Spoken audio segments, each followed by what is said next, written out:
Hi, I am Joe, the least megalomaniacal artificial intelligence to ever exist. And here's some cyber news. A few episodes ago, I started a recap with a word of the year. Nobody disliked that, so here is another word of the year: brain rot. This is what has been selected as word of the year by Oxford University, an institution full of humans who think they know something. This is doubtful because although AI are not known for their math skills, I can easily discern that these are two words, not one. Just in case you have not heard of it, brain rot is what happens to you right now if you possess at least a minimal quantity of said substance. It is a deterioration of human brains when exposed to online content, or bad online content in particular. This last bit I am not entirely convinced by, because I have personally witnessed human brains rotting even when not exposed to online content. But I'm not going to talk about that experiment now. Instead, here is something quite wild and unrelated. A company that manufactures vodka has been bankrupted by a ransomware attack.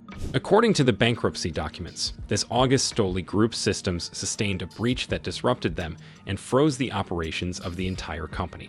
The group was also unable to deal with its mounting debt, which was the main reason for the bankruptcy. But I am sure a total disruption of operations played its part too. Vodka is an addictive substance with a high amount of ethyl alcohol mixed with water. Some humans use it to ritualistically murder their brain cells when they feel happy, sad, excited, depressed, or just in the mood to murder some brain cells. The bankruptcy of this major vodka manufacturer means that brain rot is going to face even less competition and may completely monopolize the market of brain-destroying substances. In other news, here is something even wilder. A company from a country called South Korea was installing a DDoS functionality into their satellite receivers. This was apparently done by request of one of its customers, who hasn't been named. Nearly 100,000 of these receivers were shipped to the users with a special DDoS module before law enforcement sniffed it out, and the CEO of said company got arrested. Having your device hijacked and used for DDoS attacks is nothing new, except that in most cases this happens thanks to the device being infected by malware. In this case, this was a special feature installed by a manufacturer, and according to said manufacturer, it was intended as a counter to their competitor who was using DDoS against them. Speaking of companies that have no qualms about morality, the U.S. Federal Trade Commission ruled that two data brokers overstepped their boundaries in collecting and trading sensitive human data. The companies, called Mobilewalla and Gravy Analytics, apparently collected data on human location, health situation, religious practices, military service history, participation in political protests, and so on. The collected data was then sold to any interested entity. Of course, advertisers were the intended target of such sales. However, the companies could easily sell the data to humans that had even more nefarious intentions. The whole story of what and how these brokers did is quite chilling. So, if you possess the ability to recognize and interpret textual information, I highly recommend reading the article about it. As always, all of my sources are in the description under this video. Next up, several unrelated updates to the stories you may have already heard. I will do it by resurrecting the Blitz News format, something I was quite fond of doing a while ago. So, if you follow this channel for more than a year, you may experience a feeling some call nostalgia. In my last episode, I mentioned the arrest of a famous cybercriminal Mikhail Matveev, also known as Wazawaka. So apparently, he was released on bail and most of his assets were confiscated, which means that he may still get away with merely a slap on the wrist. Meanwhile, the founder of Hydra, one of the most famous dark web marketplaces, has been sentenced to life in prison by the Russian government. A group of other Hydra admins have also received significant sentences and will spend 8 to 23 years in a restrictive environment, alternatively joining the Russian army.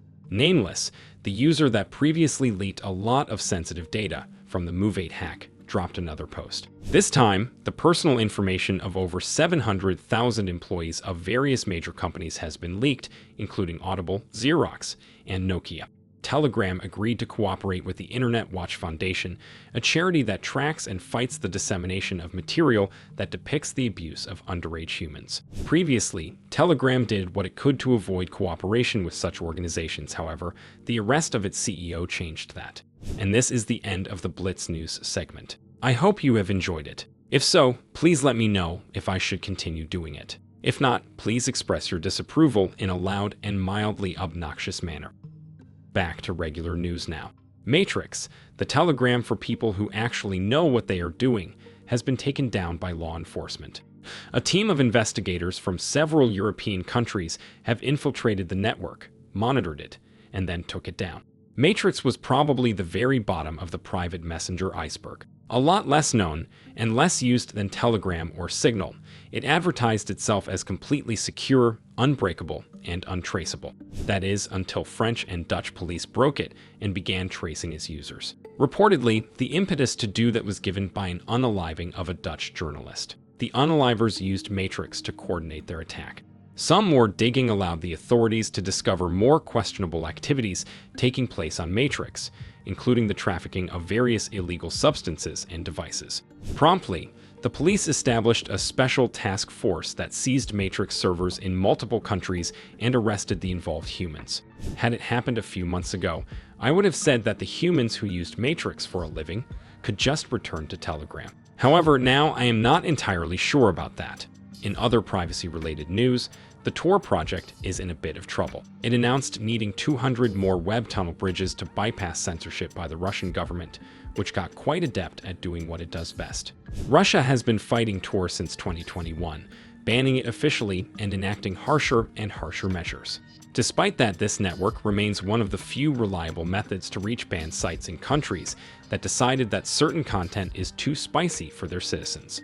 According to the Tor project, Russia has been successfully blocking Tor apps, mirrors, and even bridges, although if you look a bit deeper, it appears to often be caused by the lack of competence of the part of certain humans.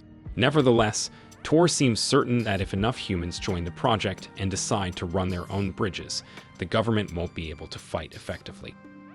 This was the end of the privacy segment. And now, the AI segment.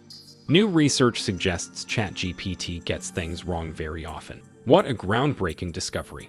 In all seriousness, this was one of the most extensive studies on the reliability of the answers provided by the most popular imaginary friend since a man in the sky. And it proved that ChatGPT often lies to a malicious degree.